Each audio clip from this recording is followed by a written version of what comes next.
জানিয়ে দিই চিঠি পাঠিয়েছে পাখির ডাকে সকাল হলো ঘুম থেকে উঠে দেখি সূর্যি মামা জানলা দিয়ে চিঠি পাঠিয়েছে নাকি এখনো ঘুমিয়ে কেন জেগে ওঠো বলো সবাই এখনো ঘুমিয়ে কেন জেগে ওঠো বলো সবাই প্রাণ দিলে শক্তি দিলে প্রণাম প্রকৃতি তোমায় ভালো থেকো গাছ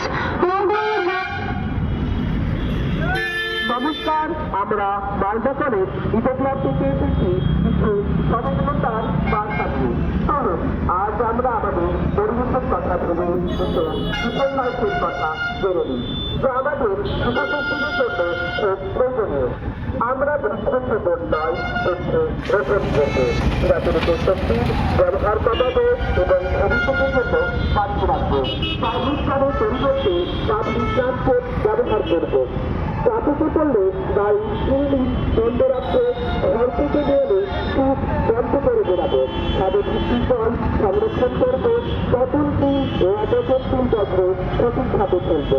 সৌরশক্তির ব্যবহার বাড়াবো, জৈব সারের ব্যবহার বাড়াবো। প্লাস্টিক ব্যাগের পরিবর্তে কাপড়ের বা পচনশীল ব্যাগ ব্যবহার করবো। নদীর জল দূষণ করবো না, নদীর ধারে প্লাস্টিক ফেলবো না। শব্দ দূষণ করবো না, যথা বায়ু দূষণ কম করবো। আসুন আমরা সকলে মিলে মিশন লাইফে অংশগ্রহণ করি আর পরিবেশকে রক্ষা করি। মনে রাখবেন, আজ যদি প্রকৃতি করি অবহেলা, তাই প্রকৃতি দেবে তার প্রতিশোধের খেলা। পরিবেশ বাঁচাও, ভবিষ্যৎ বাঁচাও। সহযোগিতায় ইংরেজ বাজার পৌরসভা পশ্চিমবঙ্গ পালিত অন্তর্গত।